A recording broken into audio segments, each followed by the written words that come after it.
vamos a mirar los dos para que vean la diferencia de los proyectos. ¿Ya?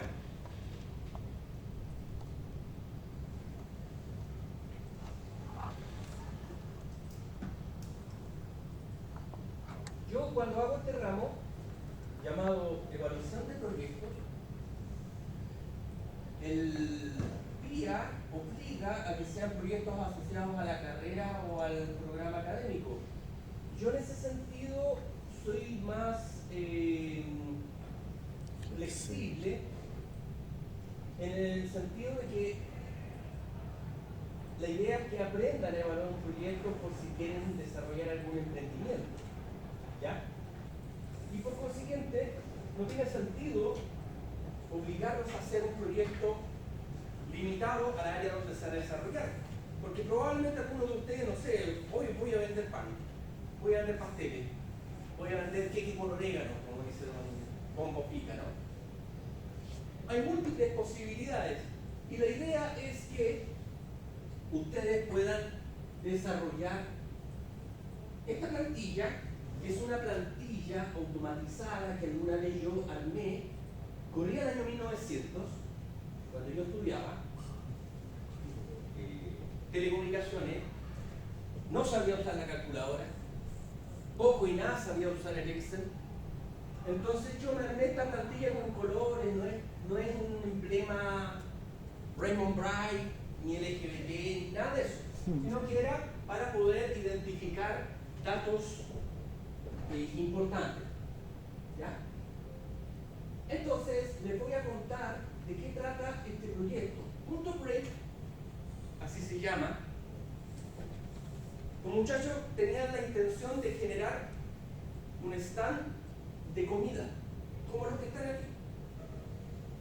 Y querían ellos evaluar la viabilidad de emprender con un local de comida rápida, ¿ya? Para ver cómo les podría ir. Lo mismo que podrían ustedes hacer si es que van a colocar el local de sopaipilla, el carrito de sopaipilla. ¿Se acuerdan que alguna vez les pregunté cuánto gana la señora del carrito de sopaipilla por cada sopaipilla? ¿Cuánto cobra? ¿Cuánto cuesta la sopaipilla hoy? En mi tiempo costaba 10 pesos. Corría el año 1900. La venta de la... ¿A cuánto la vende? Sí, ¿2 por 500? Sí. 2 por 500, 300 pesos entonces. Sí. Ok. conocía así. ¿Cuánto creen la señora que se puso con el carrito afuera del metro? ¿Cuánto creen que gana por cada sopaipilla? Si la vende a 300. Ojalá 100. Debería ganar más de 100. ¿Cuánto creen que gana? Yo creo que gana más de 100. ¿Usted cree que gana más de 100? Sí. ¿Cuánto le cuesta? Yo creo que Más de 100%. ¿Cuánto cuesta la Más del 100%. Sí. O sea, usted dice que el costo no debiese superar los 150 para que ella gane 150 pesos por cada Siempre que sopaipilla. vale 50 pesos cada una. Ok. Cuando las compré. Acá hay un dilema, No sé, más que cuesta todo, 40, un 50 pesos. planteamiento ético respecto de lo que significa evaluar económica y financieramente un proyecto. Si ustedes se dan cuenta, los carritos de sopaipilla carecen de una serie de cumplimientos regulatorios legales. Faltan a la salubridad, a las normas o estándares sanitarios, faltan a la ley en sí, faltan al concepto comercial tributario, faltan una serie de cosas porque no les da boleta, no pagan impuestos, no tienen cómo demostrar que están certificados sanitariamente, hay una serie de costos. Y aquí se plantea de forma ética que todo lo que evaluemos va a ser basado en la mejor práctica. Esos corren con ¿Qué los quiere carros decir eso? y las Voy a cocinas. considerar todos los aspectos, Y el contextos, aceite de escenarios Oye, posibles las papas, las de este peruanas. proyecto con el aceite. para asegurar y garantizar que lo que yo estime que voy a ganar sea real. Y de ahí para arriba. Que sea mi piso, que demuestre que realmente vale la pena hacerlo. ¿Sí? Entonces, para ello yo debo realizar una serie de estudios, ¿ya? Y Las ideas de proyecto nacen por brainstorming, por necesidad, por requerimiento, por marco regulatorio, porque nos obligan, inclusive por capricho. Porque tengo plata y quiero gastar. Lamentablemente aún no es el caso de nosotros, pero ya va a ser. ¿Ah? La fe y la esperanza, el sueño es gratuito, ¿cierto? Y no nos consume mayor energía. Entonces la idea de proyecto que ustedes tengan, la van a discutir, la van a debatir y van a empezar a verificar qué tan viable es. Las ideas pueden ser técnicamente viables y financieramente no. Porque si yo en estos momentos pretendo establecer un modelo de Wi-Fi satelital para poder venderle al mundo, tengo una serie de trabas en el camino. La sola competencia con lo que ya está establecido me podría condenar. Imagínense ir a hacerle la collera a don Elon Musk. Un diablo. Crear una red social que vaya a reventar a Facebook, a Instagram, a TikTok, es bastante difícil, ¿cierto? Entonces las ideas de proyecto tienen que aterrizarse. Y el aterrizarlo implica una serie de estudios.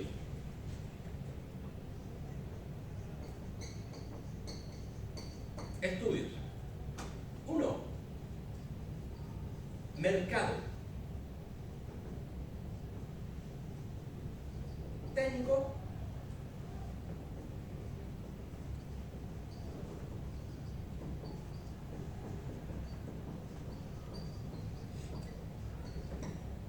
Económico financiero.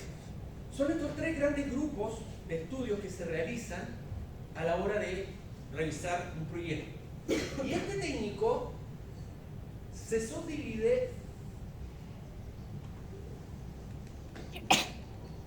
o considera además tres estudios: administrativo, legal y ambiental.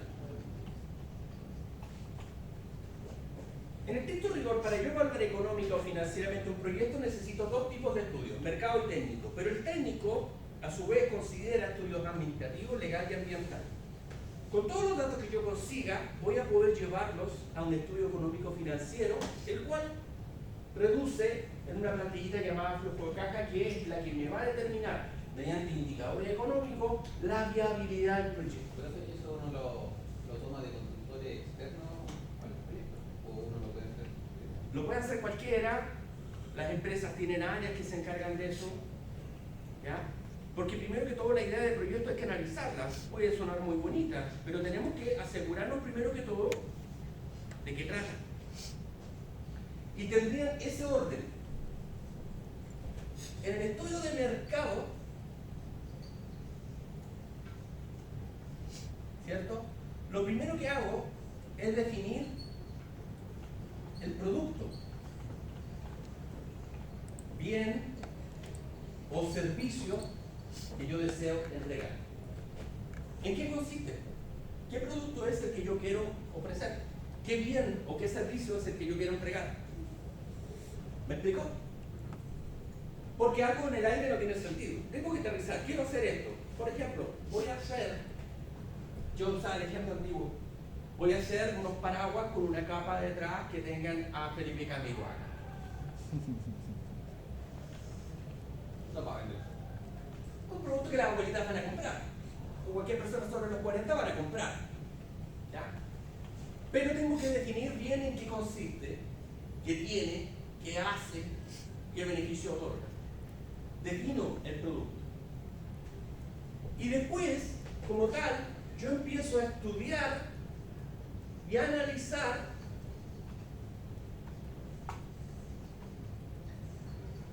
el mercado. ¿Qué significa analizar y estudiar el mercado? Yo puedo tener una gran idea, pero si esa idea no tiene potenciales compradores, no tiene sentido seguir adelante. Y por eso tiene este orden. El primero es mercado. Yo definí mi producto, mi servicio, sé de qué trata, sé en qué consiste, sé lo que entrega.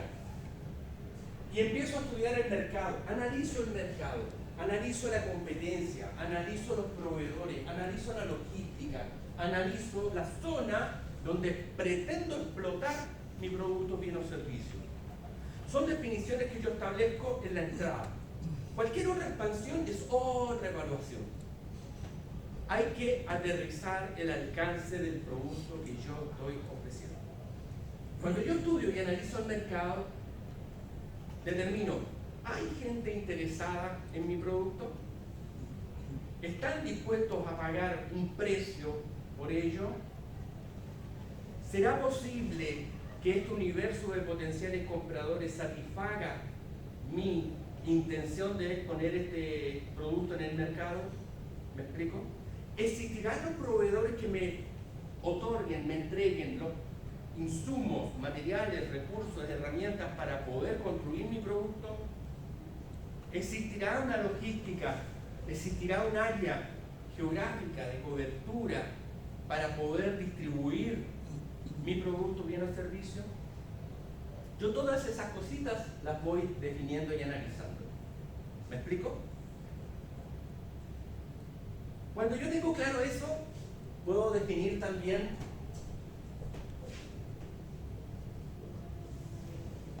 el precio.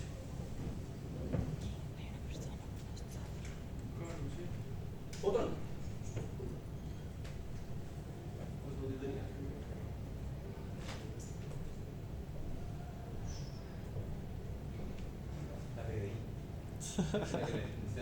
Mi estudio, por ejemplo, ¿se acuerdan que alguna vez hablé de la Coca-Cola alternativa? Sí.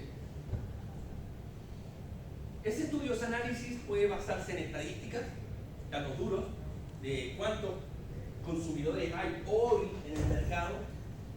Puede ser basado en consultas, encuestas, ¿cierto? Y yo, por ejemplo, si quiero, mi proyecto es vender la Coca-Cola alternativa dentro del UOC Antonio Varas, ¿cierto? Voy a preocuparme de investigar cuál es el universo, y el universo dirá 7.000 alumnos, pero esos 7.000 alumnos no todos van a estar interesados. Mi encuesta, mi investigación determinará que tal vez de esos 7.000, la mitad, 3.500, podrían estar interesados en comprar mi producto, Coca-Cola alternativa. Ese análisis, esa investigación determinará qué tan seguido consumen la Coca-Cola, qué tan, cuántas veces la toman al día, cuántas veces la toman a la semana, y sacar proporciones para ver cuántos posibles compradores habría.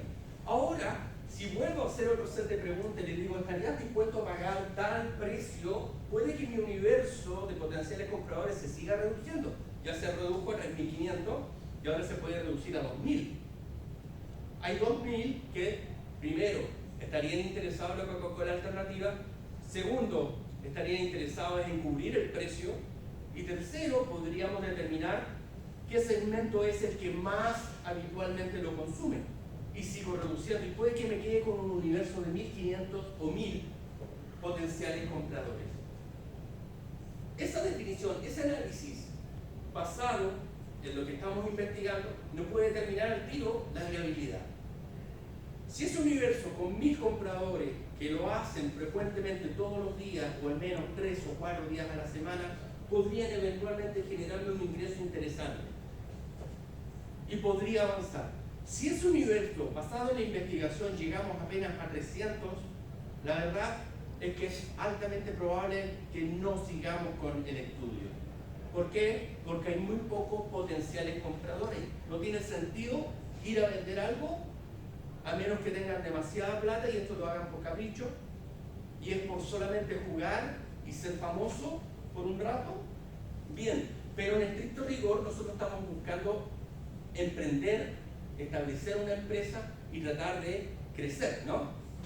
Por eso es el primer estudio que se hace. En pocas palabras, el estudio de mercado lo que hace es definir el producto, establecer cuáles son los potenciales compradores, ¿cierto? Y definir precios y todo lo que necesito. Cuando yo tengo claro que hay potenciales compradores en el mercado, paso al estudio técnico. Ahora aquí, algo que olvidé decir es que en el estudio de mercado también yo defino cuál es mi zona de cobertura.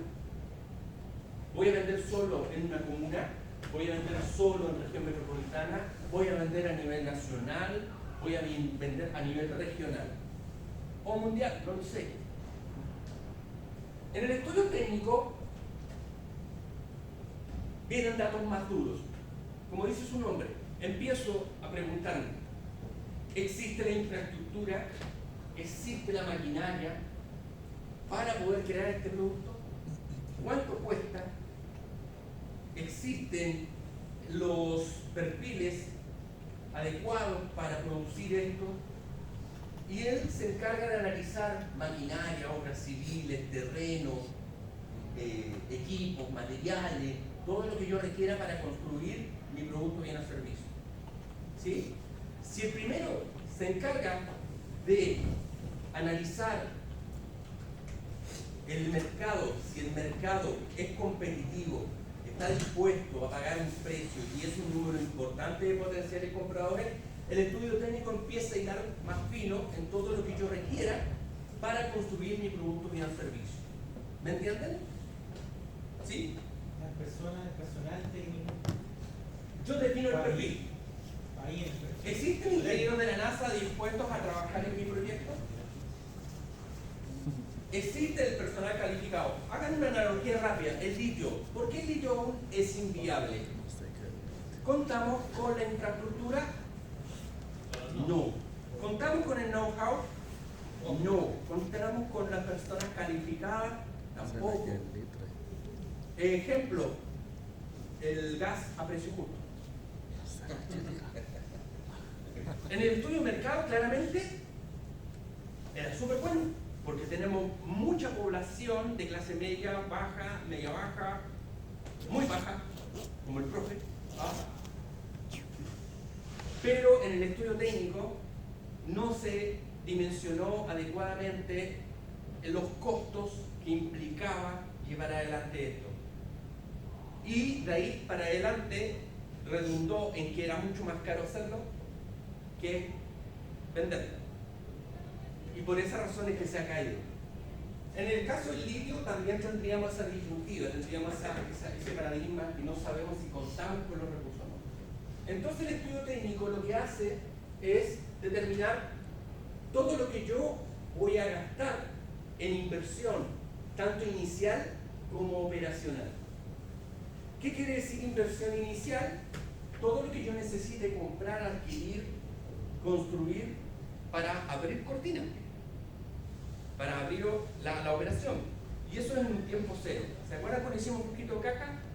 Allá ese año cero, en realidad el año cero no existe. Es el periodo de inversión inicial. Todo lo que yo necesite gastar para lograr abrir la fábrica, abrir la oficina, ¿cierto? E iniciar operación. Eso se llama inversión inicial. Pero todo lo que yo estoy gastando en inversión inicial no se va a recuperar de un día para otro. Son proyecciones.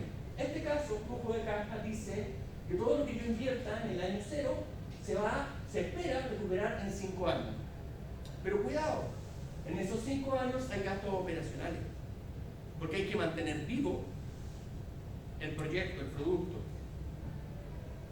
Cuando ustedes hablan de ejecutar el proyecto, ¿en dónde lo ejecutarían? A partir del año 1. No, en el cero. Recuerda que el producto, el proyecto lo que hace es comprometerse a entregar un producto. Y después en la operación lo vendes. ¿Me explico? Claro, tiene que nacer el producto antes de... Claro.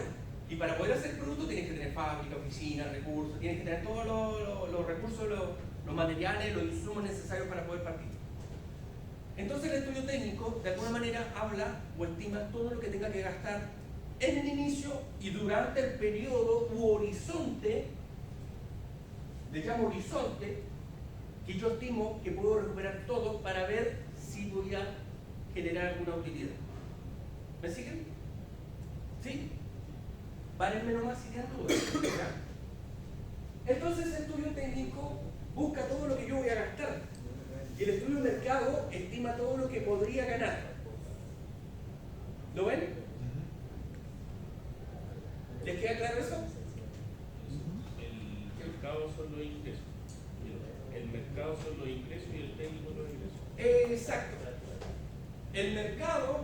ingresos o beneficios. ¿Por qué ingresos o beneficios? Porque un proyecto no necesariamente trae venta, sino que genera mejoras o beneficios.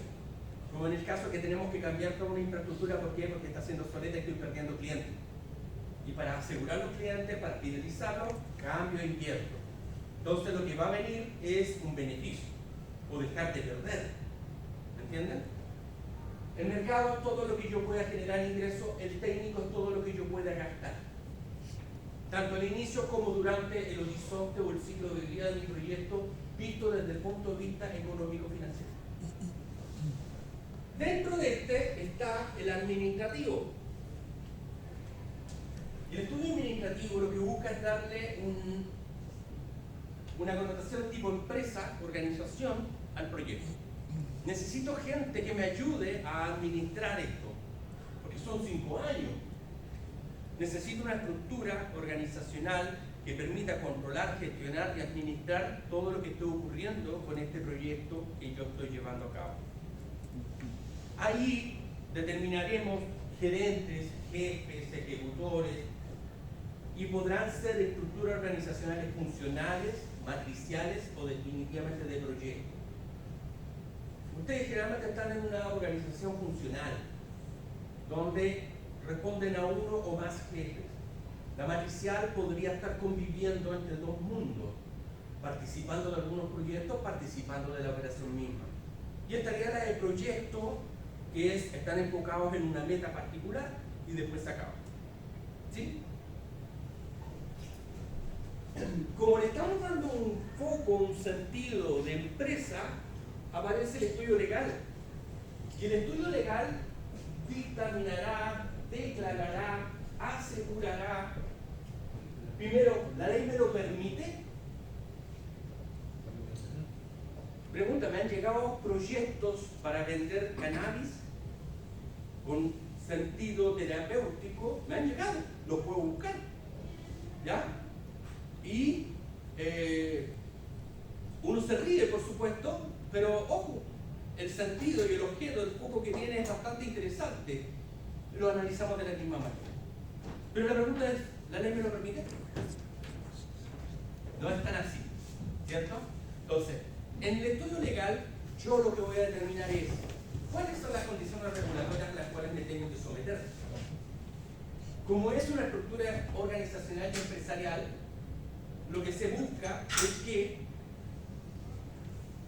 tengamos claridad de la constitución de la empresa, de los aspectos regulatorios tributarios. ¿Qué quiere decir? Usted tiene que pagar un impuesto, tiene que cumplir con permisos, tiene que cumplir con reglas sanitarias, permisos municipales, permisos tributarios, permisos comerciales. El solo hecho de crear la empresa, ¿me explico?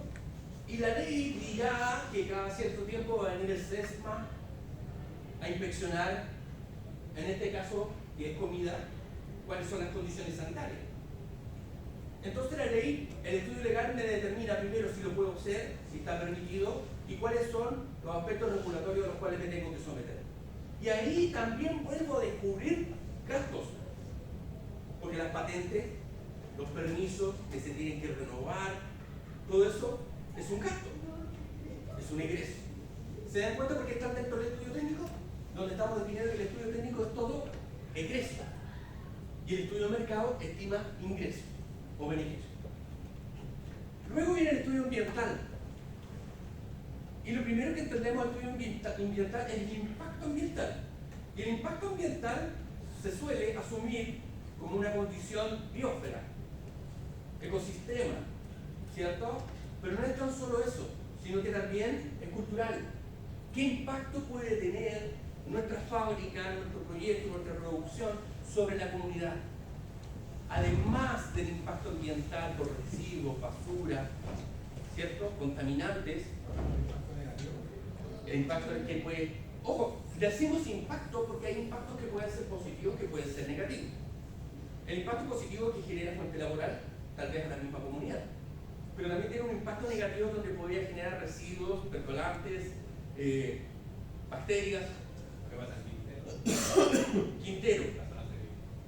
Y ahí, particularmente el caso Quintero, es un tema cultural. Porque Quintero, cuando se creó eso, no había casa. Y por ahí a alguien se le ocurrió construir casa. No hay nada más fantástico que estar lo más cercano posible a la Vega, ¿no? En el camino, independiente de la contaminación que ellos generan, la población creció demasiado. Lo que en algún momento podía disiparse en el aire, hoy está quedando en el aire. Y obviamente está afectando a la comunidad. Ese es un impacto ambiental. No solamente por agentes contaminantes, sino por los efectos que está generando.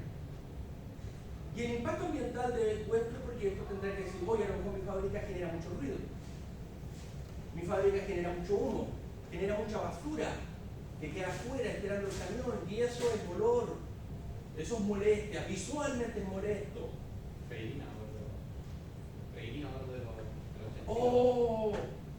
Yo en una oportunidad me acuerdo que estuve cerca de una faenadora de productos de cerdo y el olor era insoportable. Entonces, la evaluación ambiental tiene que ver con eso. Y ojo, no solamente ambiental, sino que comunitario, cultural. Alto Biobío. ¿Cuál era el problema de Alto Biobío? La represa. ¿Se acuerdan? No. ¿Conocen el problema de Dominga? ¿La mina que quieren colocar? ¿Cuál es el problema? Ok, pero ¿sobre qué? Si es desierto. Sobre la flora. ¿Cuál flora si es desierto? No, por la flora animal marina. No, pero hoy en día los estándares, justamente, me voy a adelantar. La evaluación de impacto ambiental, el EIA, ¿cierto? Que ustedes tienen un protocolo, lo rige una ley, y ustedes, cuando evalúan el impacto ambiental, automáticamente declaran cuáles son las acciones que van a seguir para mitigar ese impacto. Hoy en día las mineras sacan agua del mar, ya no usan agua dulce, sacan agua del mar y tienen una serie de pozos dentro del desierto donde decantan las aguas que se filtran por las napas y eso vuelve a ser agua dulce en algún momento. Es como en el sur. En el sur, mucha gente tiene su pozo y unos 20 o 30 metros más allá están los pozos sépticos. Adelante. ¿Me explico? Y uno, lo primero que se le viene a la mente, pero ¿cómo? No, las mismas napas subterráneas, o mejor dicho, la misma tierra, tiene la capacidad de filtrar y depurar. Es un evento biológico. Las minas hoy en día, ¿las minas son solo de cobre? No. Todo lo que depuran en el tratamiento para generar cobre, lo decantan. De la decantación salen otros minerales. Y uno de los factores que no se sabe mucho es que Chile está produciendo grandes cantidades de molibdeno, o molibdeno, como quieran pronunciarlo. Y el molibdeno generalmente es como la borra de todos los procesos mineros para generar metal. ¿Sí? Y lo usan para tratamiento químico y todo eso. Esas aguas decantan en pozos gigantescos, ¿cierto? Y van pasando a otros procesos. Son como el agua que viene. ¿Ustedes el agua que consumen creen que la tratan? ¿Han visto cómo llega el agua? Llega café. ¿Quién vive en el departamento? ¿Han ido a ver alguna vez los pozos de agua? Se sorprenderían. Dirían que están impactados, ruborizados. Porque lo que hacen es decantar. Cuando decantan, todo, cualquier cosa que tenga un peso atómico diferente, baja.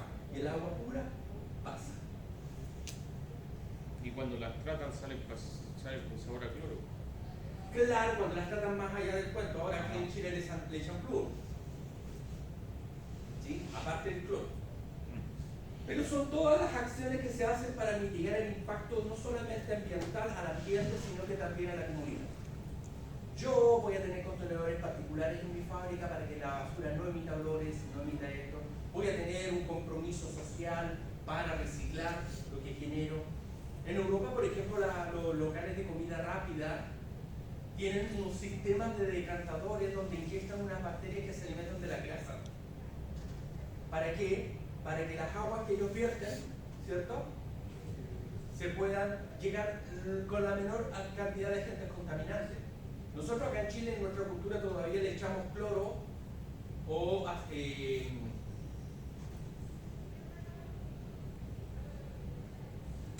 lo echáis?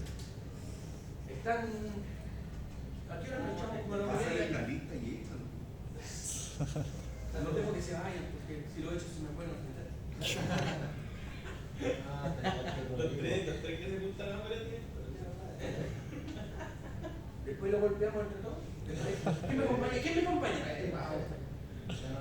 Ya, hay que empezar ahora que tenemos los cortes. Entonces, si se dan cuenta, el impacto ambiental es un tema cultural. Cuando ustedes tienen un carnet en la casa, ¿hay un impacto ambiental? Sí. Ustedes dirán, no, ¿qué impacto? Y si no meto tanta bulla. Me pasó un carrete, la música bajita y todos hablando. Llamaron a Carabinero. Llegó Carabinero. Oye, no, que los vecinos están reclamando por el ruido. Pero si estamos conversando. No hay música, estamos conversando. Fíjense que ese único pequeño detalle impacta culturalmente a la comunidad. Alto Biobío, el impacto cultural por las comunidades. Dominga, impacto cultural por los cementerios indígenas que hay por ahí. ¿Me explico? Entonces, son impactos culturales. Y eso lo tienen que evaluar. ¿Por qué? Porque ustedes lo que buscan es que vuestro proyecto sea exitoso y genere la mayor rentabilidad posible. ¿Se dan cuenta? Y volvemos al mismo, a la misma premisa, es que hay que evaluar todo. Tengo que pensar en todo. ¿Me siguen? Bueno, pregunta, ¿el estudio ambiental me generará gastos? Claro que me genera gastos, porque voy a partir de mi evaluación determinar que, junto con cumplir un protocolo donde tendré que generar gastos para ir para allá, para ir para acá, estudios, evaluaciones, bla, bla, bla, bla, también están las acciones mitigadoras del impacto que yo podría generar. Todas las empresas hoy deben realizar un estudio de impacto ambiental. No, pero si mi empresa es de papel, ¿ok? ¿Tiene impacto ambiental eso? Claro. ¿Un data center tiene impacto ambiental? Sí. Claro. Unidades de referencia calórica, radiación, menores escalas, por supuesto. Entonces, todas esas cositas tengo que evaluar. Volvemos a la figura de que el mercado estima, ojo, todo esto es una estimación, no tenemos cómo ver el futuro, son estimaciones. El mercado estima lo que podría obtener como ingreso, el técnico estima o determina, mejor dicho, porque este sí está más aterrizado. Inclusive en el técnico yo tengo que preocuparme de que la evaluación de infraestructura, de maquinaria, de equipos, materiales, sea todo actual. No puedo yo pensar en que mi evaluación de inversión en equipos sean equipos que en 1 o 2 años más van a quedar sin soporte, ¿cierto? Entonces tengo que investigar. Cuando yo tengo todos estos datos, ingresos, egresos, tengo el estudio económico financiero.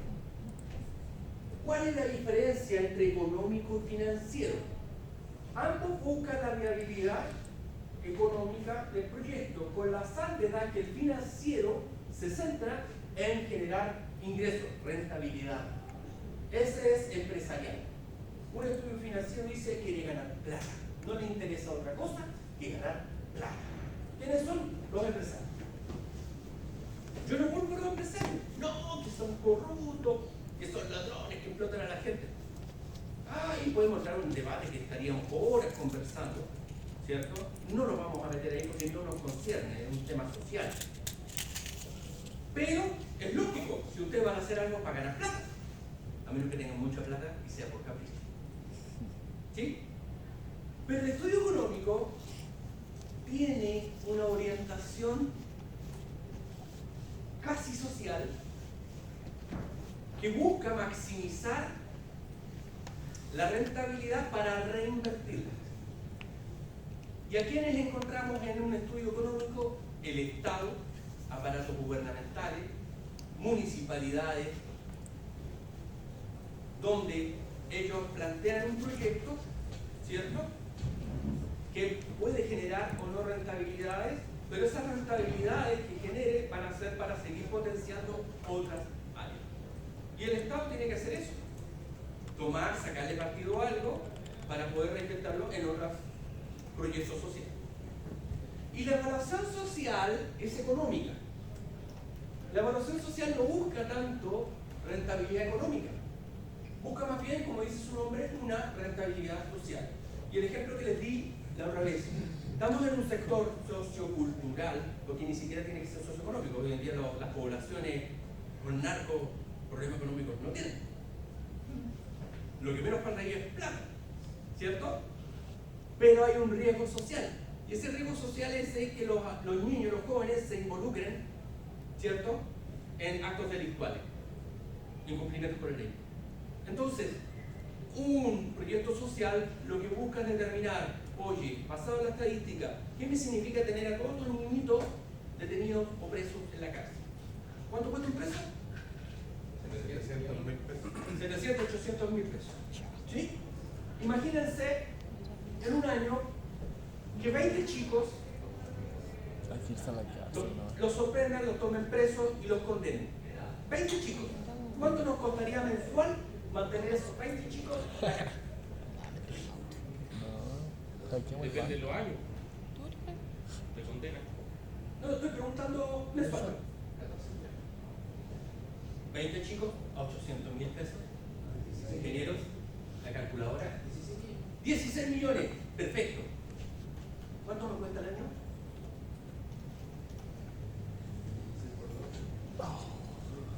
Casi 200 palos. ¿Cierto? 200 palos. Donde estoy, por un lado, un costo administrativo estatal, Power,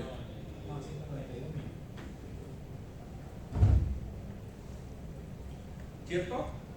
Me anda y el impacto también en sus familias. Solo analizamos el costo que nos significa mantenerlo en la cárcel, pero no hemos analizado el costo que significa dejar a sus familias desvalidas. Ahí hay otro costo. No lo vamos a considerar, vamos a considerar solamente las 800 lucas que cuesta cada uno de ellos mensual. Y estamos hablando de casi 200 millones anuales. Las condenas son entre 3 y 5 años por lo bajo. Siempre hablan de 5 años un día, ¿se han fijado? Imagínate, esos 200 son 1.000 millones. 1.000 millones donde tampoco estoy evaluando el costo que me va a significar que este personaje no creo que salga cristiano de la cárcel. Va a salir peor. Porque nuestra infraestructura penitenciaria no da para eso. Entonces yo digo, chuta, si me proyecto a 5 años de tener 1.000 pagos solo por ese concepto. Y que claramente cada año va aumentando al menos en un 10% el cobro. Va a costar 1.000 o más. Entonces, ¿por qué no voy como proyecto social y les genero en un terreno fiscal? Les construyo multicancha, les construyo salones con internet para que vayan a jugar, para que vayan a ver películas, para que vayan a interactuar, para que hagan talleres, para que emprendan, para que creen, para que participen en ferias, para que hagan arte, cultura. ¿Cuánto me va a costar eso? ¿500 palos? ¿600 palos? No lo sé. Pero se dan cuenta que a lo mejor son los 1.000 palos.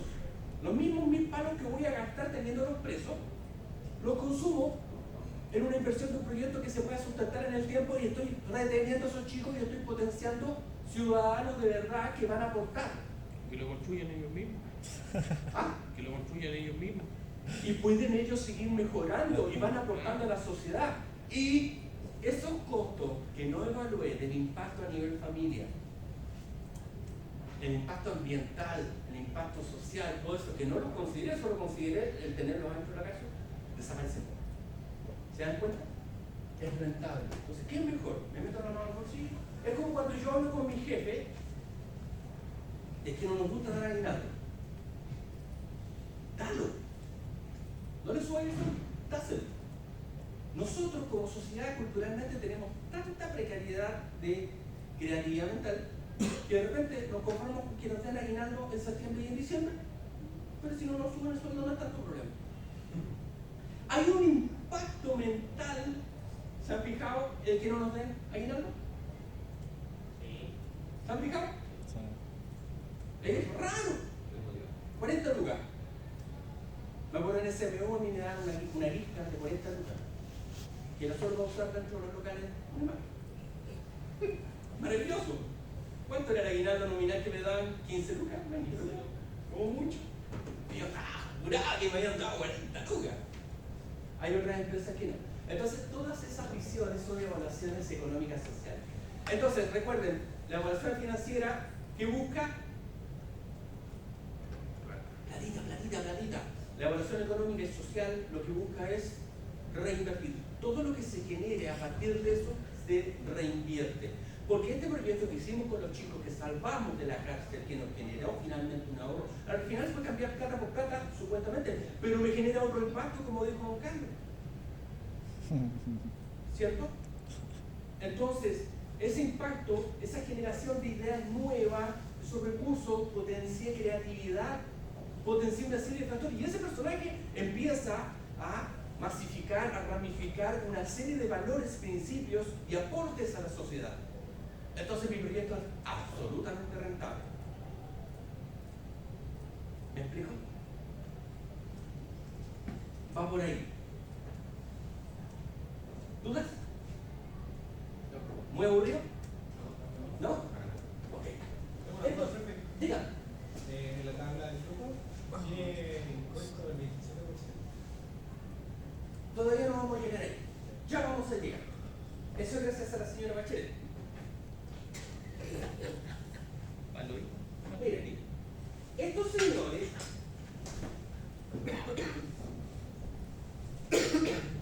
son veganos.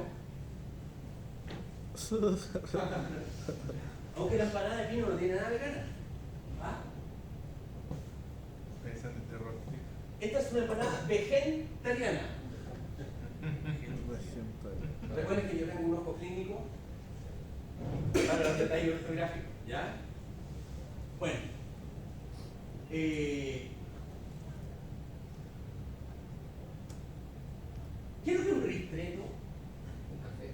Un café. Yo, más allá del americano, no consumo. No me gustan a mí no me gusta la leche. Nunca me ha gustado. Por eso mis piezas dentarias están inconclusas. El día que me agarra combo, voy a quedar sin dientes, de seguro. Ellos dijeron, nosotros queremos vender todos estos productos. Y los listaron. Ellos pretenden vender todos estos productos. Y están estudiando el mercado, dijeron, oye, hay una cantidad importante de comensales que compran habitualmente en estos locales, entonces dijeron, si nos ponemos con un local, al menos deberíamos llegar a ciertas cantidades. Y ellos estiman que estos serían los precios definidos para cada producto. ¿Ya? Y lo que están haciendo es, ellos esperan vender por día tantos de estos productos. Semanal sería, a ver, voy a ponerme las celdas para ver qué es lo que hicieron. ¿Qué es la proyección real? ¿Qué es lo que es la proyección real? El E2 dividido A. Las ventas que a ellos les gustaría alcanzar son 30, pero en realidad son 15. ¿Qué pasó? ¿Cuál es el error? Que le pusieron signo peso. ¿Sí? Si usted ve, está leyendo la E dividido por 2. Como mercado objetivo, ellos dicen con 15 que venda, estoy bien. ¿Sí? Entonces, ¿me siguen? Sí. Entonces ellos esperan vender 15 sándwiches de pollo desmenuzados, 15 sándwiches de pasta de garbanzo, 10 sándwiches veganos, 15 sándwiches vegetales asados, tacos de atún, sin acento atún. ¿Ya? Bueno, estas son las cantidades. Entonces, ¿qué es lo que hacen? Aquí empiezan a hacer un subtotal. Y si se dan cuenta, ambas son formato número, no peso. Entonces, ¿qué puede hacer doble clic a la columna D antes que salga un algoritmo de proyección? Como dice proyección y está la N abajo. Y ¿Quiere que haga esto? sí, por No, no, abajo está que está el texto. ah, no, sí. Y ya. ¿Le molestaba la N abajo? Sí, mi Lo toque. ofendía. Mi toque. Lo ofendía. Ok. El algoritmo está hablando. Tiempo moderno. ¿Ah? Entonces tenemos ellos, ahora el orden de las columnas también genera, y por eso lo estamos analizando. Esto yo lo revisé hace unos 2 o 3 años atrás, así que estoy dándome cuenta de nuevo de los errores, que no me acordaba. Reprobado. Profe, ¿por qué el subtotal semanal le sacó el signo peso? ¿A qué? Al subtotal semanal, no. ¿Por qué le saqué él? Porque son cantidades. Miren, este es precio. ¿Sí? Esta es la real proyección, ¿cierto? No, sí, Esto es lo que esperan, si ustedes se dan cuenta. Ah, tiene razón, esto es plata. plata, Plata, Bien. unidades por peso por día de la semana en la vida. Maravilloso. Entonces, miren, ellos dicen, ¿cuántos días trabajan a la semana? ¿Los 7? No, 6. 6. 6, ¿cierto? Y por eso hicieron una reducción a la mitad de la proyección, porque dicen que el sábado es hasta las 2 de la tarde. No es lo mismo que todos los días. Entonces, por eso redujeron su proyección de ventas en cantidad. Tenemos las cantidades proyectadas. Esto por 6 da esto. ¿Sí? Luego, al mes, lo calculan por 4 semanas. ¿Cierto? Y en el año, por 12. Y al año 2, si se dan cuenta, pensando en la misma figura o el mismo número de ventas que se mantiene, ni siquiera estamos creciendo, pero sí los precios no van a ser los mismos. Claro. Todo sube. ¿Estamos de acuerdo?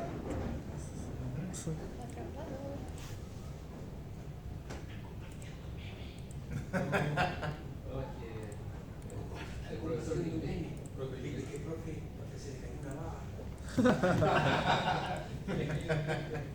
No se dio cuenta.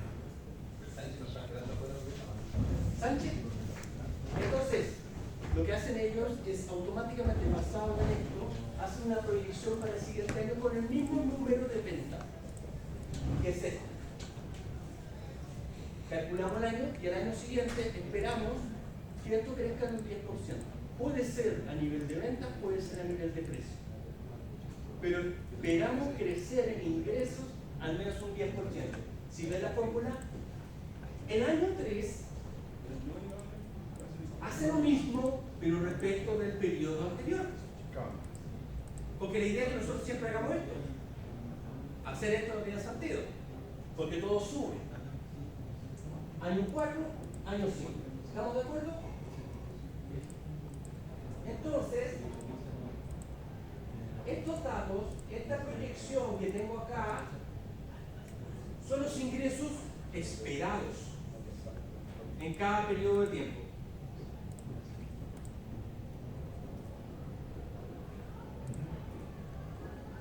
¿En qué están? ¿En qué están? No, estábamos haciendo un checkpoint con el tema del cuello, ¿De qué? de lo del cuello. Estábamos haciendo un checkpoint para trabajar en conjunto. Estábamos Perfecto. Estos que son los ingresos esperados en mi flujo de caja. Oye, flujo de caja no es otra cosa. Yo lo hago con estas columnas. Entonces, cualquier cambio que yo haga, lo que no hacen los contadores, trabajan en una pura tabla y los flujos de caja me meten así. ¿Lo han visto? La cuestión gigante, no. Yo no. Aquí trabajo todo lo que sea ingreso. Cualquier cambio que haga en mi proyección de ingreso, acá, y ese automáticamente se actualiza, porque va a leer los totales de los ramos. Que es mucho más fácil que estar insertando, sacando cosas. ¿Me entienden? ¿Cómo se eso? Ah, con esa fórmula de arriba. Eso lo que está haciendo es ir a leer. A eso lo Mire, vaya a buscar el ¿cómo lo la hace? cita, Tenés que linkar. Mire, usted puede colocar el signo igual o el signo más. Más, se va a la hoja y digo que me traiga ese dato. Enter. Hermoso, ¿no? Cualquier cambio que yo quiera hacer, las hago en las hojas individuales para que mi flujo de caja no se corrompa. ¿Me entienden? Automatizar un poquitito la cosa. Hemos definido el estudio de mercado. Definimos precios, estimamos la cantidad de ventas, hicimos la proyección de ingresos esperados en el año 1, 2, 3, 4, 5, pensando que íbamos a crecer en el ingreso al menos un 10%. Ya sea por aumentar los precios de los productos o aumentar las cantidades de ventas. Es una estimación, porque no tengo certeza de lo que va a pasar en el futuro. Por eso les digo estimación. A diferencia del estudio técnico, el cual se va a dividir en dos hojas. En el año 0 tengo todo lo que tenga que invertir. Y acá yo voy a invertir. Y hago, siempre, asegúrense de tener una tablita resumen. Y que esa tablita resumen lea los totales de todas las tablitas que quieran y listar para abajo. Por ejemplo, para este proyecto, todo lo que tienen que invertir en equipamiento. Vitrinas de frío, ¿cierto? Más conocido como frío. Vitrinas calientes. No conozco las vitrinas calientes. ¿Cuáles son las vitrinas calientes? ¿Qué es un mayordomo? ¿Un spa? Bueno, No, si hay vitrinas calientes. ¿hay vitrinas calientes? Sí, para mantener, como mantenedoras de calor. Ya, muy bien. Cago, comprado muy basado en yugo ahí. Eso es una vitrina caliente. Sí, pues. Interesante. Si a una vitrina fría le pongo algo caliente dentro, se quiebra. Se quiebra el vidrio. Todo lo que ellos invierten en equipamiento necesitan estas cantidades y es el precio unitario y acá está el P por Q. Este dato final, ¿dónde va? Miren, aquí. Entonces esa tablita de resumen va leyendo abajo. A nivel de insumos, todo lo que necesitan para abrir operación. Esta es la inversión inicial para abrir el día 1. Activos. Van a colocar televisión, teléfonos, una impresora térmica, una impresora de barra, impresora de toner, monitores, computadores.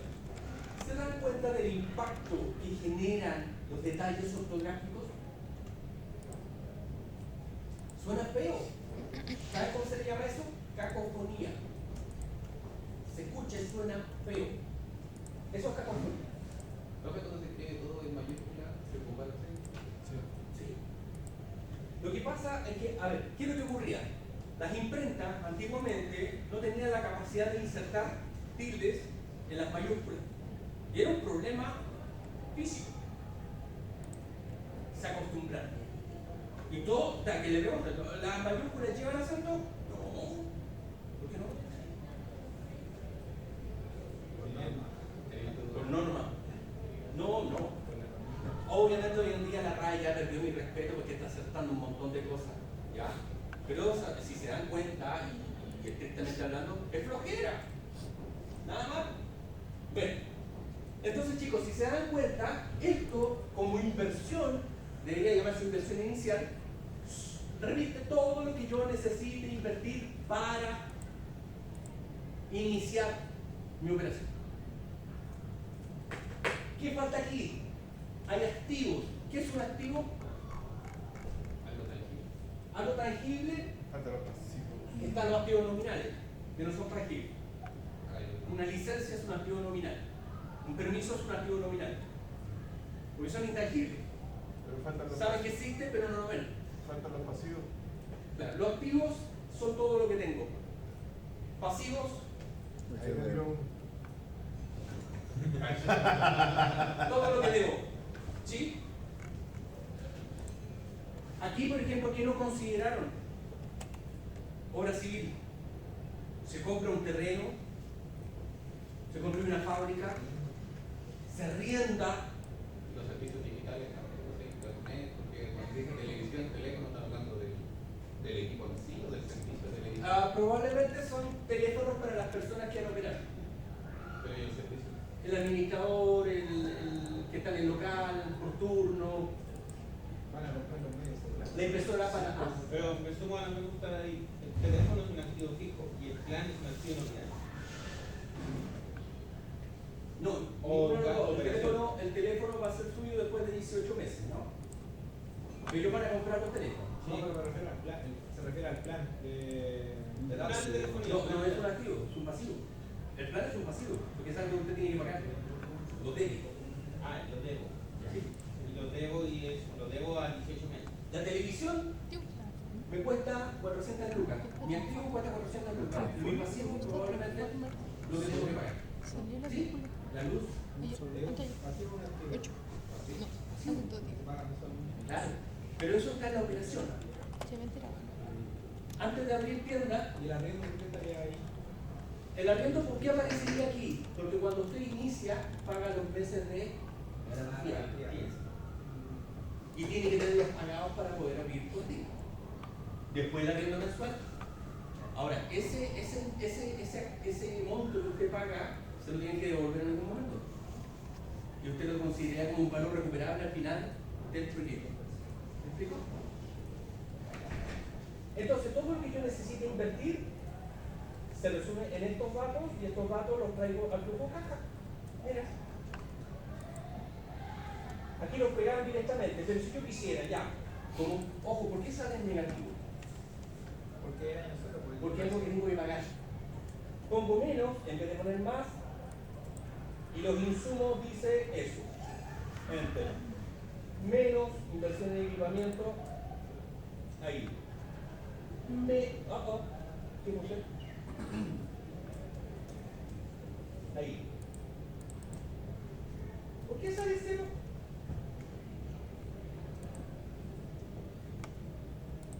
El 5 no lo lee. ¿Se fijaron?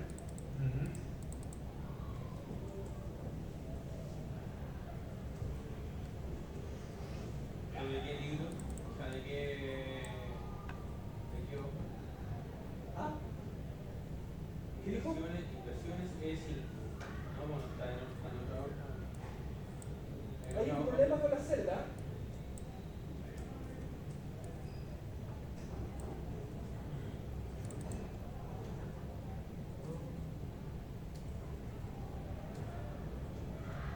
¿Me da cero? No, pero ahí la fórmula es de 5 por C5. Sí. No, está mal. Control Z porque yo tengo que estar ahí, está en... ¿No se da el formato, profe? Ah, El formato. Ojalá como yo, porque está... Yo igual tengo que estar ahí y está ok.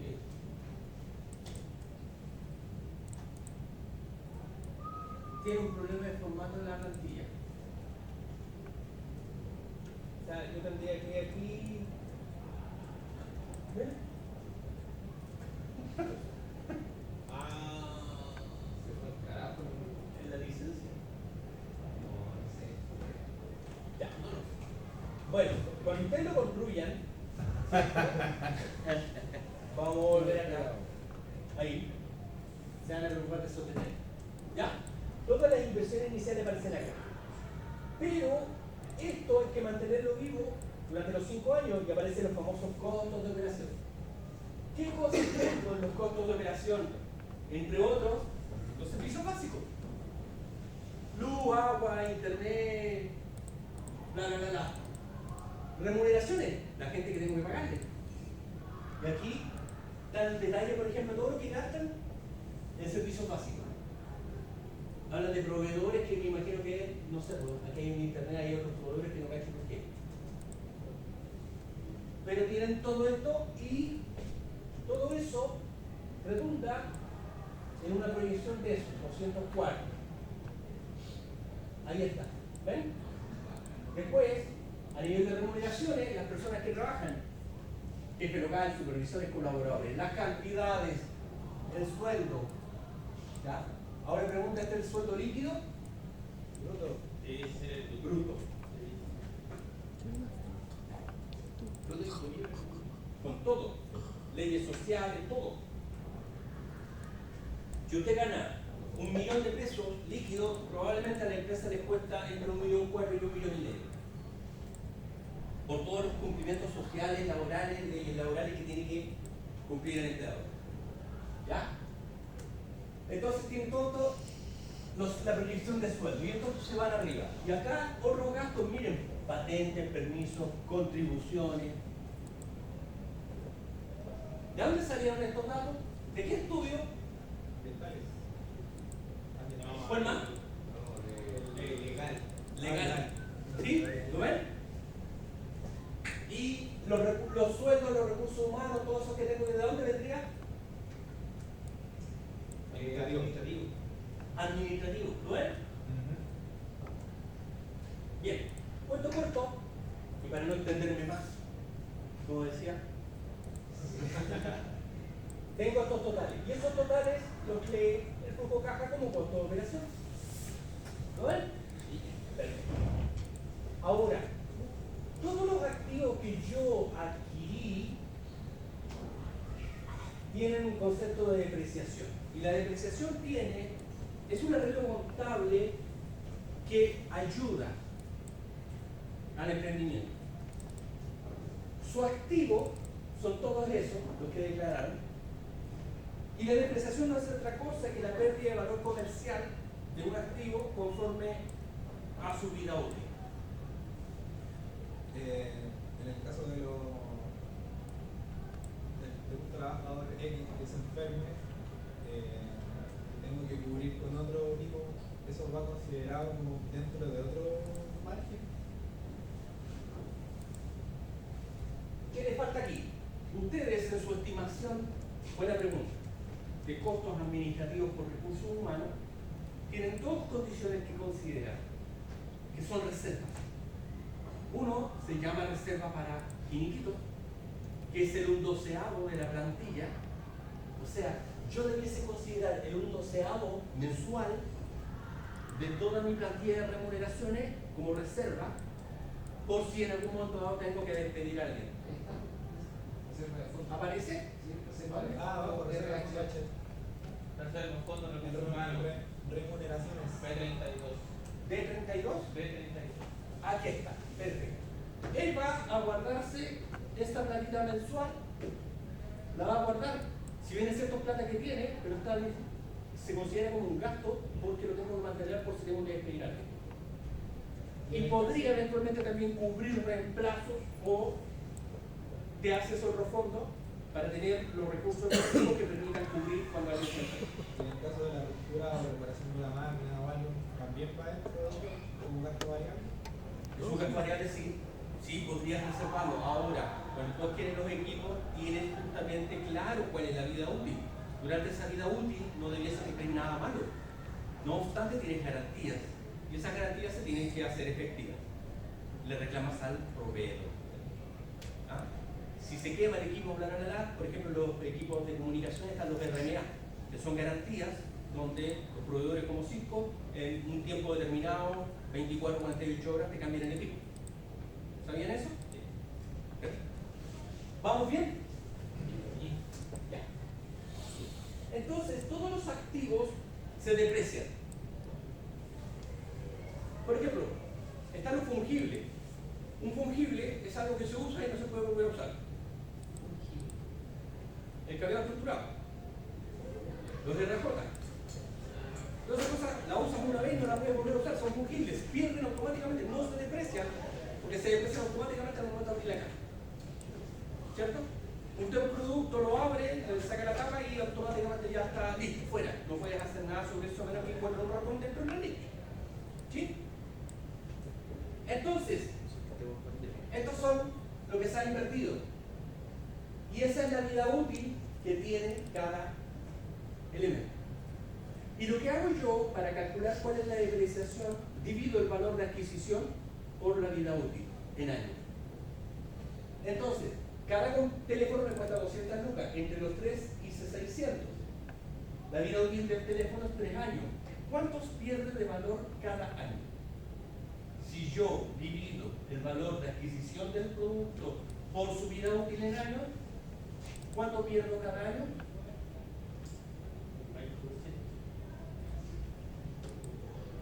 ¿Cuánto? 200. Véanlo de forma individual. ¿Cuánto cuesta el teléfono?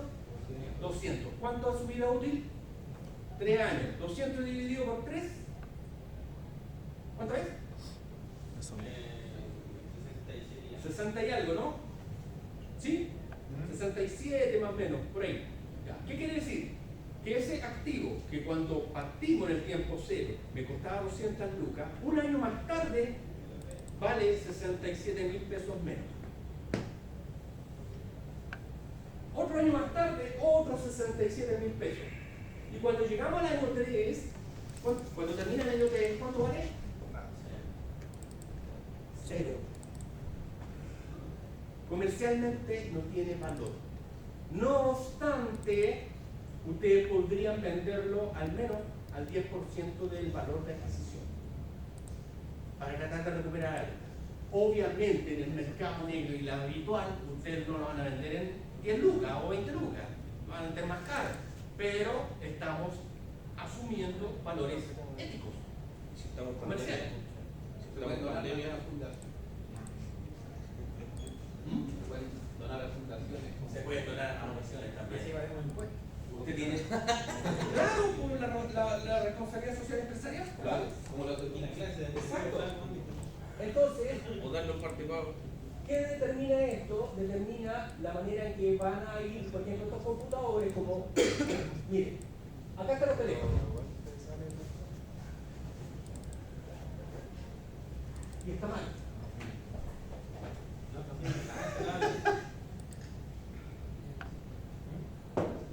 ¿Qué es lo que debería hacer? Miren, esto debería tomar el valor y dividirlo por 3, ¿cierto? Para obtener la depreciación, ¿cierto?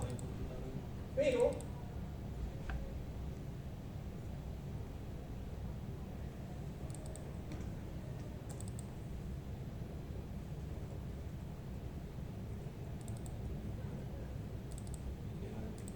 no, a ver. ¿Pero por qué? No, está malo, ¿por qué? A ver, miren, la mejor forma aquí, yo mi sugerencia, si tienen que hacer una estimación, todo déjenlo a la misma vida útil. Todo se deprecia en 3 años. Por tanto, ¿qué hago yo? Vida útil 5 años. No, sí, ahí Está mal. Ya. Esto es todo lo que se invierte en 3 años. ¿Sí? Ajá. Tienen vida útil 3 años. Entonces la sumatoria de todo eso es los 288. Eso yo lo divido por 3 y me da cómo van a ir descomponiéndose. Si yo multiplico los 960 por 3 me da los 2.880.000. ¿Sí? Cada año esos 2.880.000 van perdiendo 960 hasta quedar en 0. Ajá. ¿Ya? No obstante, y para que ustedes puedan sacarle partido y vender todo esto, porque es lógico y razonable que va a estar funcionando en el año 5, ¿sí? Lo lógico y razonable es que pueda yo venderlo al 10% del valor de adquisición.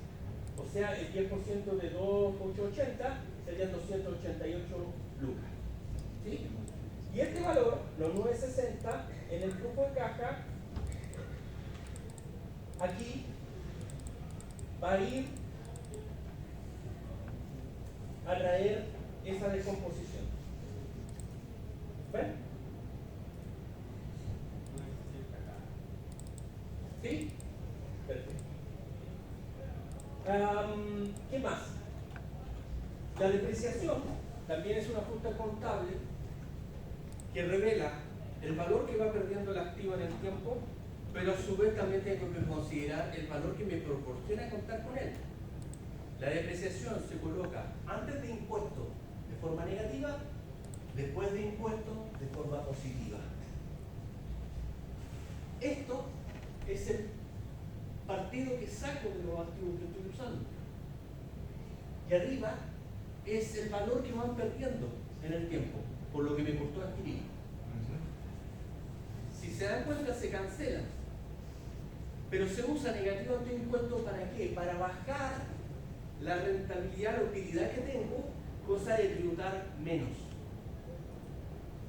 No es lo mismo tributar sobre 1.000 que sobre 800. ¿Cierto? Y es el modelo que tiene impuesto interno en Chile. Ustedes regresan de forma negativa de impuestos, de forma positiva después de impuestos. ¿Estamos de acuerdo? Perfecto. Entonces, todos los activos que yo finalmente me queden para cuando ya finaliza el año, ¿ya? Y aquí no los quiero enredar, si quieren lo podemos ver el próximo sábado. Profe, ¿Ah? me queda una duda, porque ya entendí el enredo que tenían ahí en la depreciación. Tiene todos errores. Pero ellos proyectaron que los productos se iban a depreciar en 3 años, pero hicieron el análisis en 5 años. Bien. ¿Qué es lo que debería ocurrir? Debería quedarme en 0 el año 4 y el año 5. Si es que yo En el quiero año seguir. 3 deben volver a reinvertir. Claro. No, pero si los equipos van a durar los 5 años. No tienes cómo asegurar. Tienes que guiarte por lo que está establecido. Puede que duren más y ahora tenés que comprarlo, pero no te puedes arriesgar, porque estamos buscando determinar qué tan rentable es este proyecto. Si yo no lo considero y se fallaron los equipos al año tercero, voy a tener que sacar plata y toda mi proyección de rentabilidad se va a ir abajo. Entonces, claramente este flujo de caja está mal hecho. ¿Qué es lo que debería ocurrir? Que aquí, en el año tercero, y antes de, debería ir a las inversiones en los activos, que a todo esto dice 480, ¿por qué acá dice 2880? Está malo. ¿Qué nota le habré puesto? Ah, Claro, pero si yo tengo que reinvertir a partir del cuarto año, yo al valor inicial de la inversión debería hacerlo crecer un 10% en cada periodo. Porque ya no voy a gastarme la misma porcentatura del teléfono. El tercer año me va a costar 200 más el 10, el resultado más el 10, el resultado más el 10. no. O tengo que igual No, pues ya la ajustando compraste. 200. Sí, porque si yo mi proyección la tengo. Tú dices la reinversión. Claro, En la reinversión, claro, la reinversión sí. Tienes que proyectarte que va a haber crecido en un porcentaje importante. ¿Sí? Estoy de acuerdo. Acá en la depreciación hay algo malo. ¿Por qué? Porque estas inversiones son 7 y acá son 6. 6. Hay algo que dejó fuera. ¿Qué puede haber dejado fuera? No sé. Una de las impresoras parece, ¿no? Computadoras, Impresoras técnicas de barra, impresora de tonel. Y al otro lado, técnicas, barretones, monitores, No, computadores, Las televisiones. la televisión, La dejó fuera. la dejó fuera, claro. a lo mejor la tele no la están ajustando a 3 años.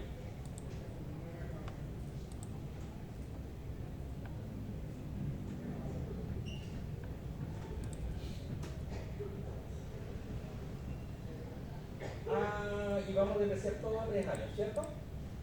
Claro. Y ahora tiene que sumar todo. ¿Qué onda?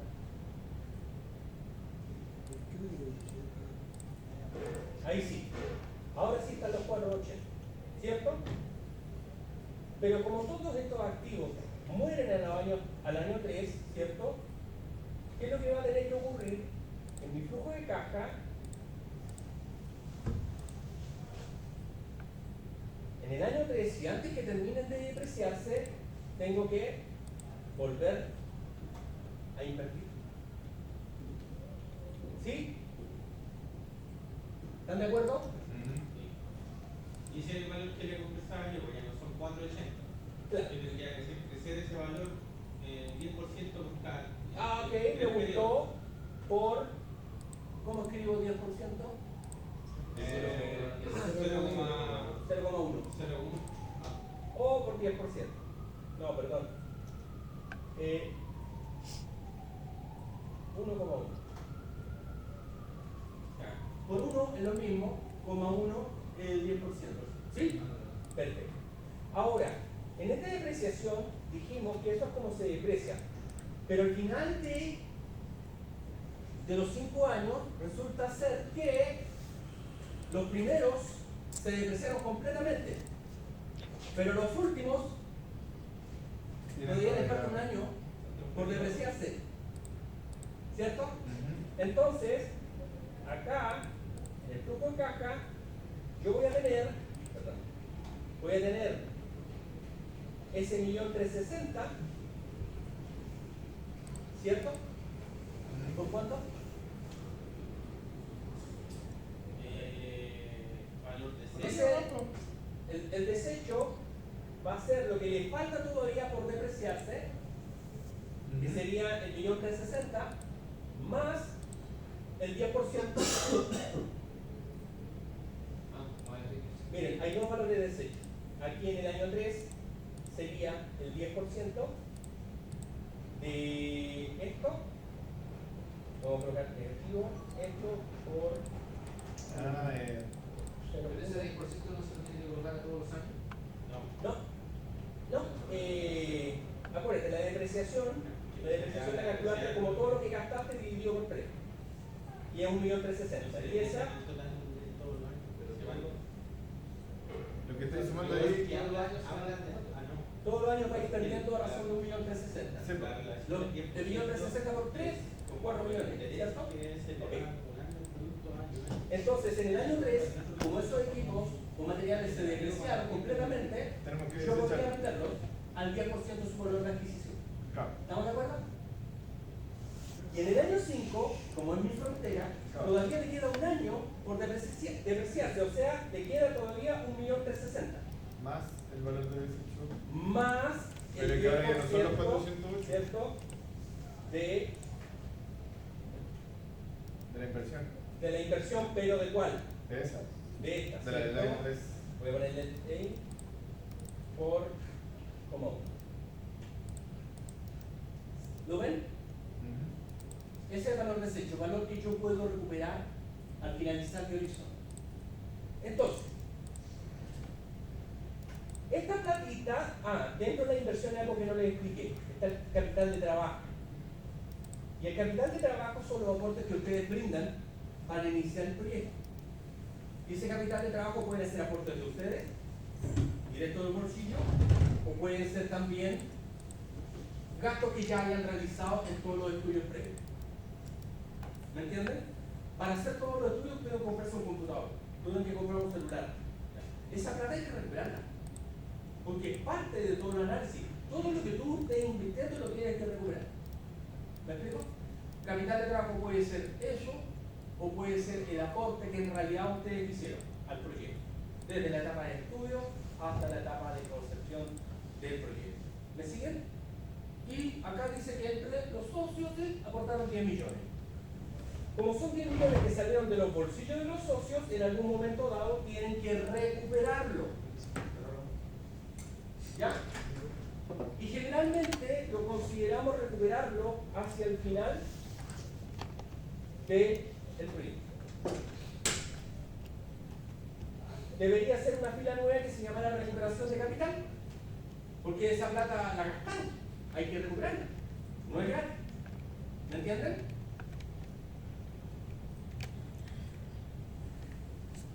Y ¿qué pasa? Ustedes tienen que gastar todo esto. Si bien es cierto, los 10 millones fue un aporte de ustedes, es plata que gastaron.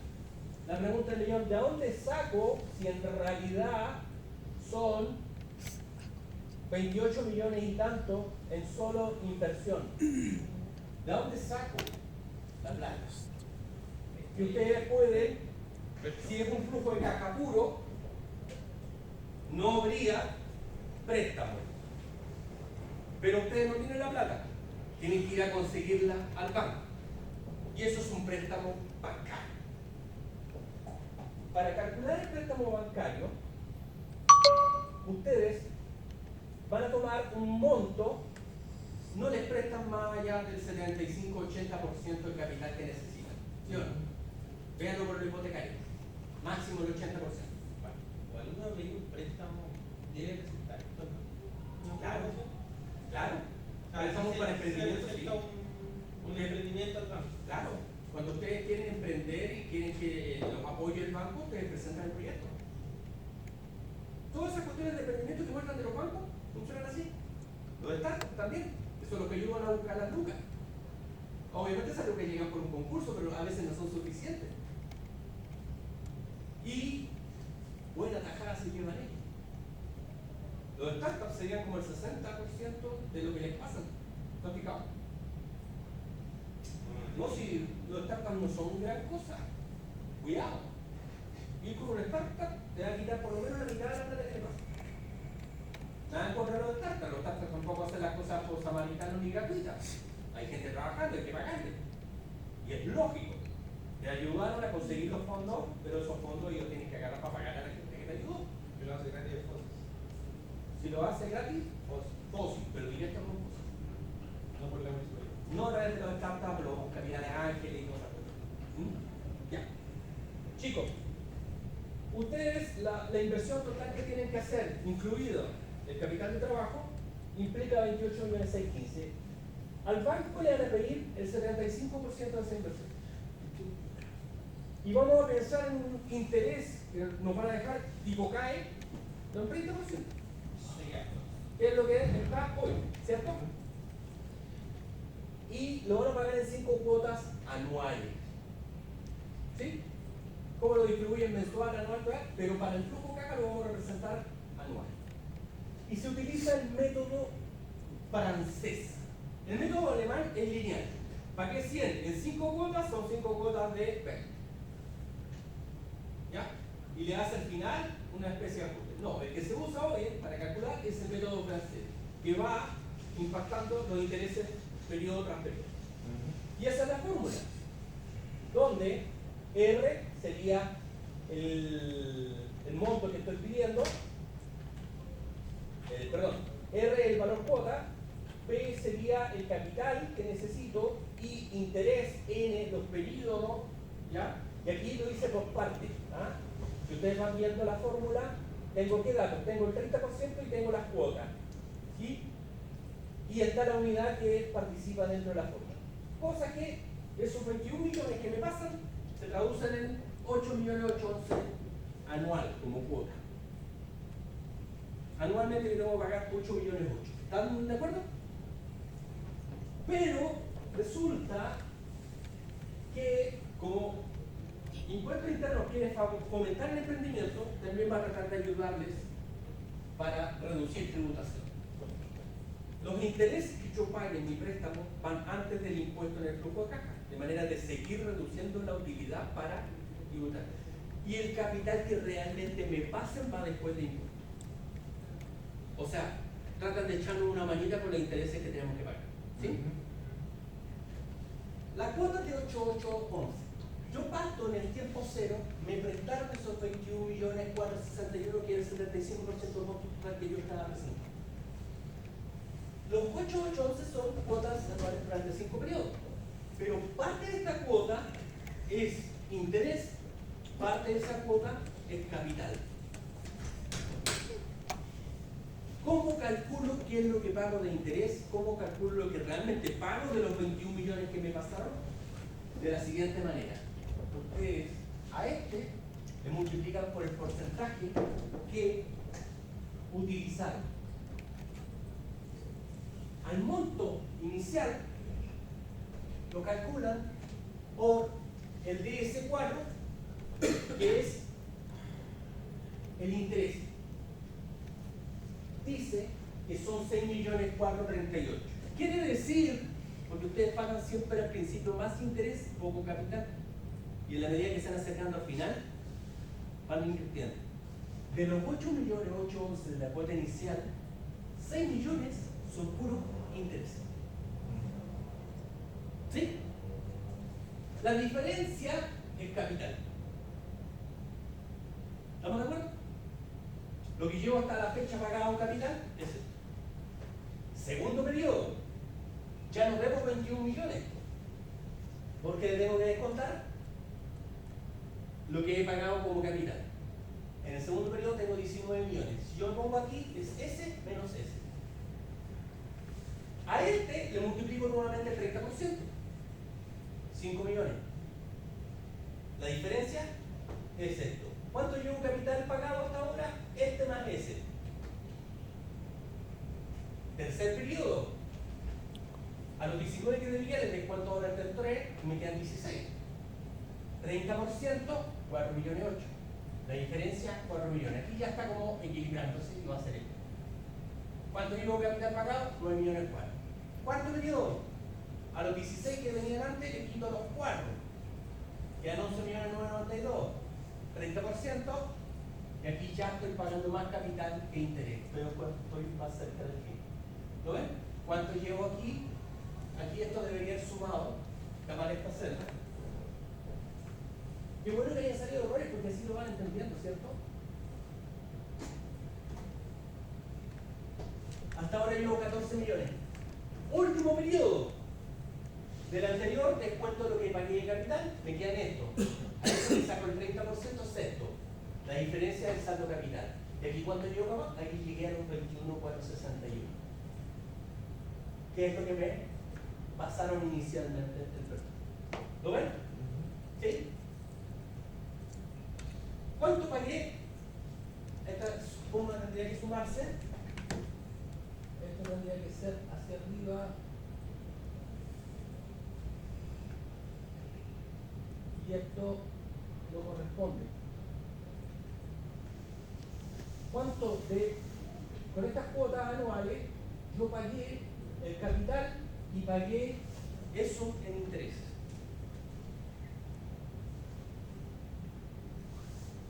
Qué triste, casi el 100%. Pero así es la realidad. Bueno, cuento corto, todos estos valores que me castigan año a año de forma de interés, antes de impuestos, todo lo que sean los saldos capitales que estoy pagando después de impuestos. Vamos al truco. Aquí están el interés. Veamos, 6, 4, 5, 7. ¿Es verdad? 6, 4, 5, 7, 4, 8, 3, 5 y 2. Bien. 4, 8, 3, 5 y 2. Y este es la amortización del préstamo. 2, 3, 4. Veamos, ¿verdad? 2, 3, 4, 5, 6, 7, 7, 8. ¿Lo ven? Si yo sumo todo esto, son los 21 millones. ¿Y por qué el préstamo aparece positivo en el periodo de entrada? Porque es plata que me llegó. Todo lo que me llegue es positivo. Todo lo que salga es negativo. Los ingresos son positivos. El valor desecho, que es plata que podría obtener, recuperar, es positiva. Todo lo que es costos de operación es gasto. Lo que es depreciación es gasto. E interés es gasto. Particularmente la amortización del préstamo también es gasto. Por eso sale en negativo. ¿Sí? ¿Por qué puse la reinversión negativa? Porque es gasto. ¿Por qué el saldo capital que yo aporto al principio es negativo? Porque es algo que aporto. Egresa, sale de mí. Y después cuando lo recupere, vuelve hacia mí. Y vuelve de forma neta. ¿Lo ven? Toda esa paja molida, todas estas plantillitas que construyeron, son para llegar a esta cosa hermosa llamada flujo de caja. Y por eso esto se trata en un semestre. Por eso yo me demoro un semestre en entrenar esto que ustedes no están teniendo hoy en una clase. Y que si están interesados, la próxima semana podemos ver otro flujo de caja para ver otro proyecto, otro escenario. ¿Ya? Bueno, cuento corto. Traje todos los resultados. Tengo los ingresos y los egresos.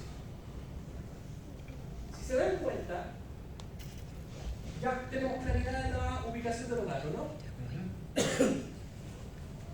Sumo todo lo que tenga antes de impuestos. Y fíjense lo que pasó. Esta celda suma todo hacia arriba y me da un dato negativo.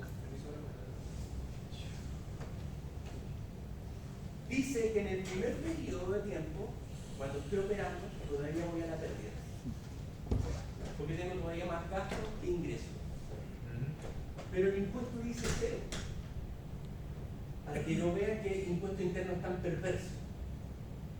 El impuesto interno dice, ¿sabe qué? La última reforma tributaria a las empresas es 27% al entendido. Ese era el impuesto a la empresa. Con la reforma tributaria nueva va a subir quizás un 40%. Yo no estoy para nada de acuerdo. Yo pienso que los impuestos tienen que bajar y el aparato fiscal o el aparato estatal debe reducirse. ¿Para qué? optimicemos y potenciemos. Porque va a llegar un momento que no vamos a tener de dónde sacar plata. No puedo pasar lo que Argentina. Claro, Argentina no paga la deuda externa y se da vuelta, se da vuelta, se da vuelta, se da vuelta, se da vuelta y no crece. Todos quieren trabajar en el Estado. Exacto. Bueno, cuento corto, chicos. En el primer periodo, el impuesto primero, la fórmula dice, si es que usted viene mal, no tribute. No puedo ser tan mercenario, tan malvado, de que a pesar de que viene mal, lo haga tributar. No tiene sentido, ¿cierto? Entonces se vuelve samaritano impuesto de impuesto. Dice, no pague impuestos, lo dejan cero. Pero en el segundo periodo usted ya se afirmó y tiene 6 millones de utilidad y aplica impuestos. El 27% de 6 millones es esto. La diferencia entre estos dos es esto, la utilidad después de impuestos. ¿Lo ven? ¿Lo ven? Tengo un resultado entre la utilidad antes de impuestos sobre el impuesto y me queda esto. Y aparece después la depreciación que muestra el valor significativo de los activos que yo adquirí y cómo le estoy sacando partido de ellos. El contar con una máquina, el contar con un computador, el contar con algún activo me beneficia en algo, por tanto yo lo coloco así. Y es la maldad tributable, contable que tiene la depreciación de declararlo de forma negativa antes del impuesto para tributar menos. ¿Por qué? Si no apareciera ese menos 1.360.000, la utilidad ya habría sido más alta, por tanto el impuesto habría sido más alto. ¿Lo ven? Tengo la amortización del préstamo y se acabó. Y aquí lo que hago es sumar. Vamos a ver si este sumó. Sí, sí suma. Y si se dan cuenta, el flujo caja es esta línea. Ese es el flujo caja. Para llegar a eso, tuvimos que pasar por los estudios, tuvimos que construir plantillas, tuvimos que estimar, tuvimos que aterrizar, tuvimos que meternos en esto y tenemos que en el primer periodo, periodo cero, parto con esta deuda, que son todos los gastos que tengo que hacer más el préstamo que me pasaron. Ahí. En el periodo 1 todavía estoy mal, tengo en contra. En el periodo 2 ya me empecé a firmar y ya tengo cifras azules. ¿Lo ven? Y hasta el periodo 5. Pero miren, periodo 5, 53 palos. En el 53 palos, maravilloso. Cuidado, eso en 5 años más. Lo que hoy me cuesta 1.000, en 5 años más puede costarme 2.000 o 3.000. Entonces, todos estos resultados tengo que traerlos al valor presente. Y para ello, utilizo lo llamado tasa de descuento. ¿Qué hace la tasa de descuento? Castiga el valor del dinero en el tiempo pensando cómo es el costo de vida. Todo lo que nosotros hoy consumimos en un año más va a costar al menos un 10, un 12, un 20% más caro. ¿Cierto? Y después otro 20% más caro sobre el anterior. Otro 20% más caro sobre el anterior. ¿Me explico? Entonces tengo que traer esos valores al presente.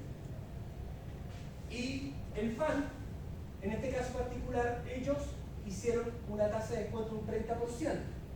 Es muy alta. Debía oscilar entre un 12 y un 18. ¿Ya? Lo vamos a dejar en un 30, como ellos pensaron, pensando que las fluctuaciones, la inflación, la inestabilidad económica, porque también tienen que seducir al inversionista. Claro, bueno, ellos, el BAN, el Excel, es capaz de hacer una fórmula. Y esa fórmula, ¿se acuerdan cuando hicimos la sumatoria?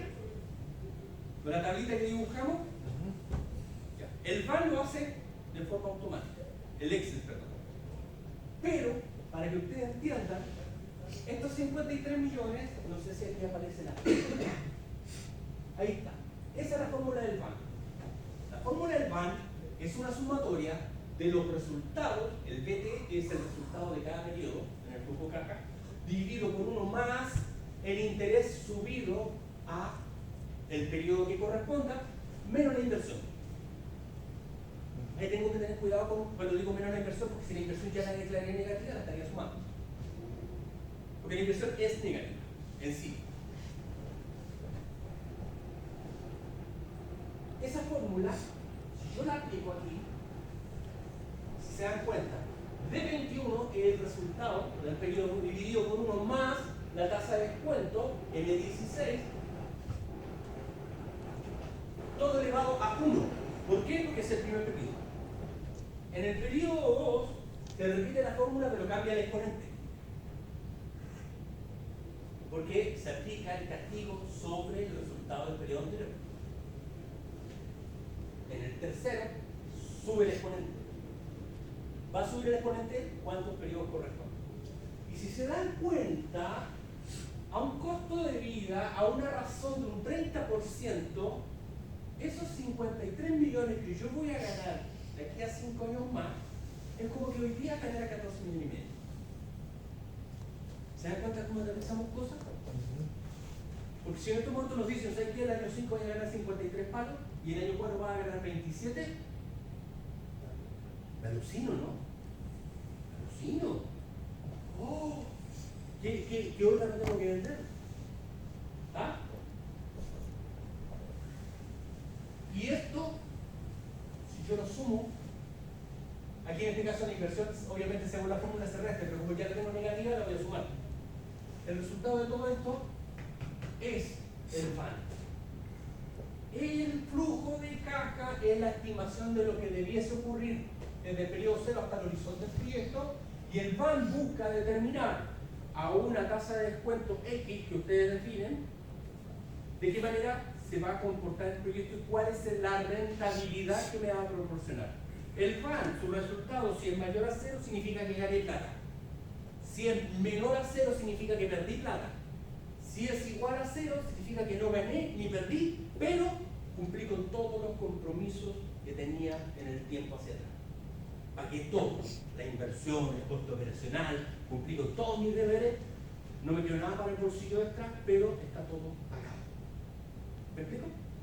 El VAN es un indicador de rentabilidad. Dice que si usted hace determinadas inversiones y lo mantiene en el tiempo durante 5 periodos, usted va a lograr cumplir con todos sus compromisos y le van a quedar para el bolsillo 15.664.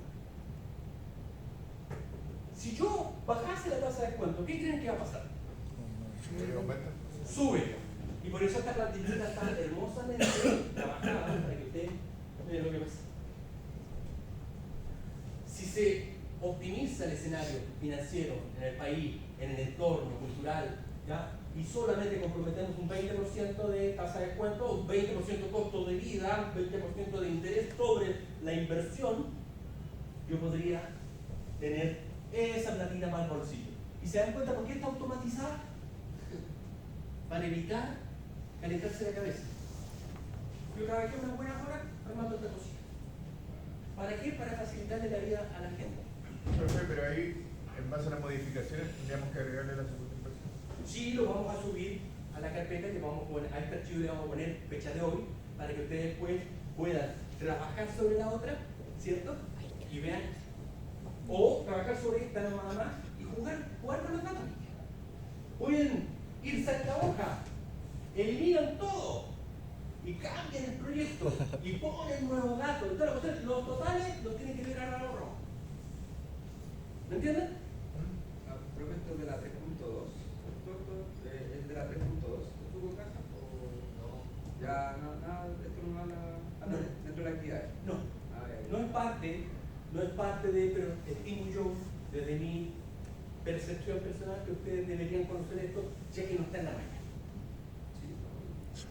Les he hablado de proyectos, les he hablado de buenas prácticas, les he hablado de cosas que siento, pienso, creo, convencido, y es un valor importante para ustedes.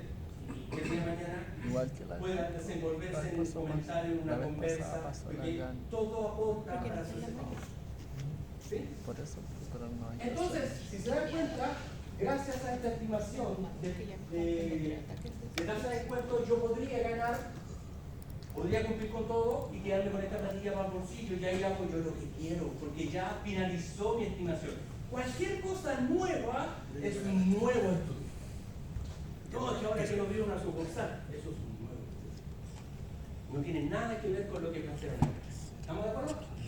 Ya, pero ojo, hay otros indicadores. El horizonte significa, mira, ¿qué dice ahí? 3 años. ¿Está bueno o está malo? Está malo. Está malo. Sí, tienen que haberle puesto un 1. 5 años, perfecto. El otro indicador, chicos, tenemos el horizonte, que es, mira, tenemos la inversión. Primer indicador.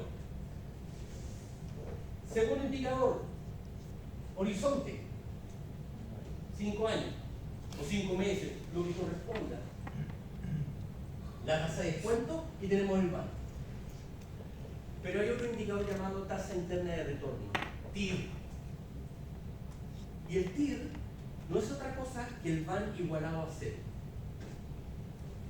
La misma fórmula del VAN, si nos movemos para acá, a la derecha, el TIR es el VAN igualado a 0. ¿Qué busca conocer el TIR? El TIR busca saber hasta dónde es capaz el proyecto de soportar un interés, una tasa de descuento máxima antes de empezar a generar ¿Un equilibrio? no sé si llamarlo equilibrio, porque no se puede considerar un equilibrio. Estoy considerando hasta dónde podría comprometerme. Punto de inflexión. Sí, puede ser. Pero ¿qué tanto interés podría yo comprometer antes de que mis resultados sean negativos? El VAN habla de rentabilidad. Dijimos, si el VAN es mayor a 0, es rentable. Si es menor a 0, no es rentable. Pero si es igual a 0, no es ni fu ni fa. Pero cumple con los compromisos. O sea, si yo dentro del proyecto tengo asegurado un sueldo mío durante esos 5 años y el VAN es 0, oye, fantástico. Viví, me alimenté, me vestí durante esos 5 años y ahora que está todo pagado, si bien es cierto no quedó nada extra para el bolsillo, pero ahora en adelante es todo para mí. ¿Me conviene? Sí. Definición, análisis, ¿cierto? Sensibilidad. Ustedes objetivamente lo deben tener. El TIR busca saber cuál es el máximo interés que yo podría calcular sobre el VAN. ¿Qué quiere decir? Que en esta tablita hermosa, el TIR, sí o sí háganlo con Excel, porque manual tengo que hacer una estimación y empezar a jugar. ¿Hasta dónde?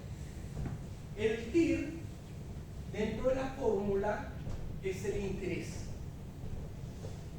Aquí que lo vean manual, él busca saber ese L16, cuál es el máximo que puede soportar antes de empezar a perder plata. Tenemos claro que el VAN es la rentabilidad, lo que me quedó para el bolsillo extra después de haber cumplido con todo. ¿Qué pasa en esta fórmula del Excel que lee el M16? ¿Qué pasa si lee el M15?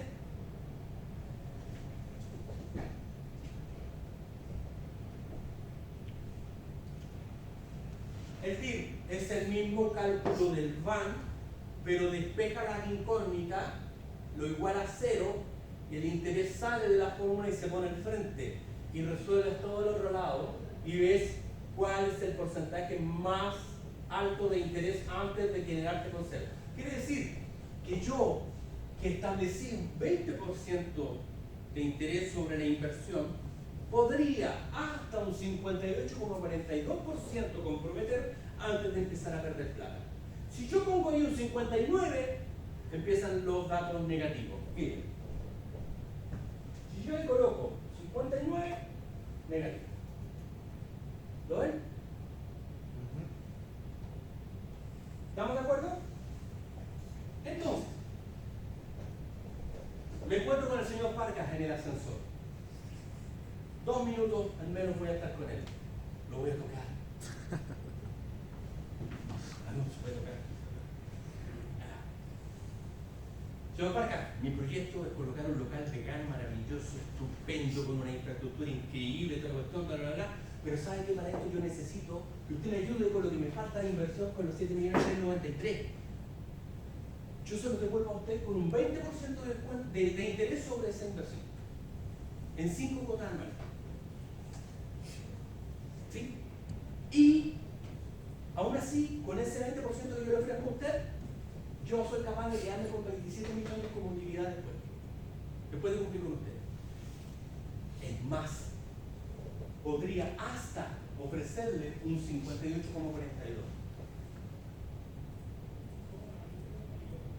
¿Qué opina? Parca dice análisis de oportunidades.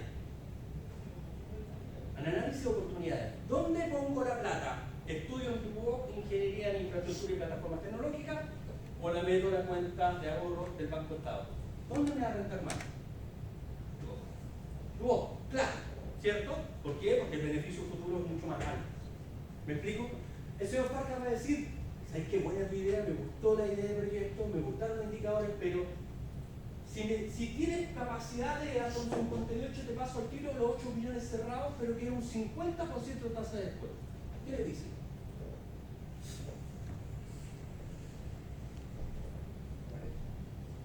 La tasa de descuento, hagan cuenta que es el interés sobre la inversión.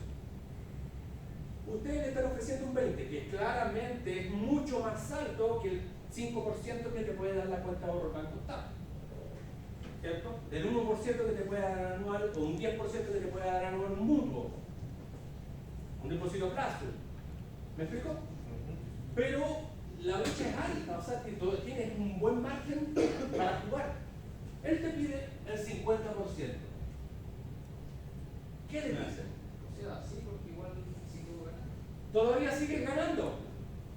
Pero el compadre dice, sabes que te paso los 8 millones, pero dame un 60%.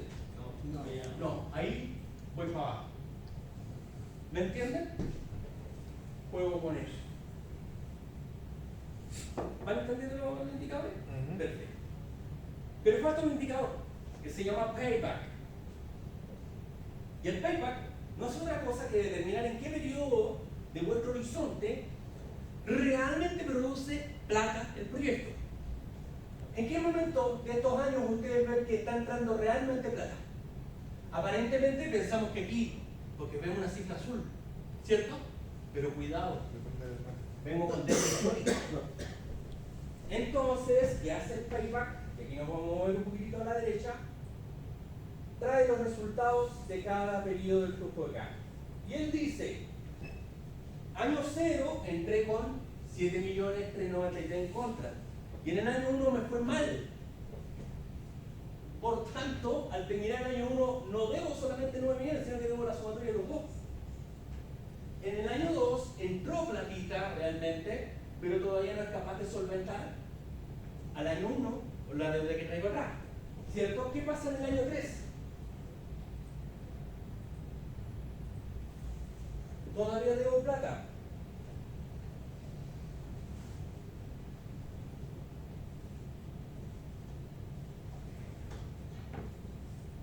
Pregunta. ¿Ven el payback? ¿Cuándo ocurre? Cuando realmente tengo cifras azules. El payback ideal que sea antes del último periodo. Si coincide con el último periodo es riesgo. Es riesgoso. Entonces, pero el payback se mide en meses. ¿Y cómo lo puedo determinar? Muy sencillo. Yo sé, puedo colocar acá, por ejemplo, vamos a hacer una cosa. 1, 2, 3. Profe, pero entonces estaba malo, güey. Estaba malo. Es que también hicimos cambios. Recuerden que hicimos cambios. Cambiamos algunos datos, por eso se modificó todo. Miren. En el año 4 entran 27 millones. Pero ¿cuántos entran cada mes? Lo que vamos a hacer es dividirlo por 12. ¿Cierto? Y este debiese ser mes. Este debiese ser el valor que entra cada mes.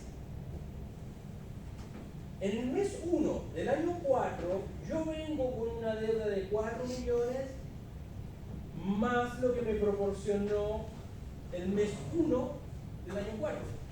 Mi resultado aún es negativo. ¿Lo ven? En el mes 2 vengo con esa deuda anterior más lo que entra en el mes 2. Si se dan cuenta,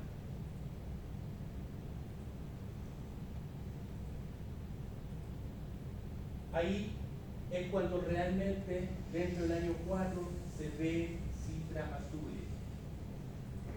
Cuando realmente mi proyecto está produciendo plata, es en ¿qué mes? 37. 38. ¿Por qué 38? 38.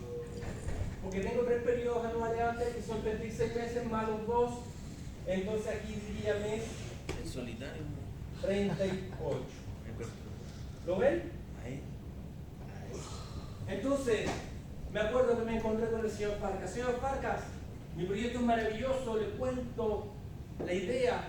Señor, necesito 7.393.750. Soy capaz de devolvérselo 5 cuotas anuales con un 20% de interés. Esa situación, ese escenario, me genera una alta rentabilidad de 27 millones para mí, lo que significa solidez. Podría hasta ofrecer el 58,42% de interés sobre la inversión para que vea la solvencia o la holgura que tiene mi proyecto. No quiere decir que lo voy a ofrecer aquí, es más, para que esté más tranquilo aún, en el mes 38, yo soy capaz de demostrarle que tengo cifras azules en el proyecto. ¿Qué hacen ustedes cuando piden un crédito? 2, 3 años. Y al mes 13 tienen la plata para prepagar. Tienen que descontar todos los intereses que siguen. ¿Me explico? Entonces, el payback es un dato de solvencia que garantiza en qué momento realmente van a dar cifras azules. Por eso no es conveniente que coincida con el último periodo, tiene que ser antes. Ahora, si el payback hubiera dado en el año 2, ¿tiene sentido que estimemos hasta el año 5? No, acortamos nuestro horizonte. No importa que se reduzca la rentabilidad. Mientras más rápido le devuelven la plata, mejor. ¿Sí o no? No es lo mismo que le preste a Don Ian 100 lucas y me la devuelva en un año más, que se las preste y me la devuelva en una semana más. Porque el costo de vida aumenta y esas 100 lucas que me alcanzan hoy y dentro de la próxima semana para muchas cosas, en un año más no me No va a van a alcanzar para nada. ¿Me entienden? De ahí es la razón cuando yo les expliqué. No se asusten con lo hipotecario. Piensen que hay 30 años promedio que ustedes están debiendo plata. Y durante esos 30 años el valor del activo que ustedes adquirieron, que si bien es cierto, por préstamo se triplicó, puede que por solo valor del bien raíz haya cuadruplicado o quintuplicado en su valor. O sea, cierto, sería fantástico las tasas de interés fueran más bajas. No obstante, no nos roban. ¿Podría ser más barato? Sí, pero no podemos a ciencia cierta decir que nos roban. Porque el banco tiene que esperar 30 años para que le pagues lo que le pasó. Y lo que hoy te pasó le sirve para varias cositas. En 30 años, no. ¿Me explico? Claro, hacer análisis opuesto. ¿Ah? Hacer análisis opuesto. Claro, es un análisis muy parecido a esto. Entonces, a esto le vamos a poner la fecha de hoy, que es 10 del 06 del 2023, y lo vamos a subir acá. Muy enredado. ¿No? Sí, que era más enredado. ¿Pensó que era más enredado? Sí. Ya. Hay otro que es con canchas de fútbol. Ese CRM, si ustedes desean, lo podemos ver el próximo fin de semana. Ustedes le dicen. Bueno, ¿Ah?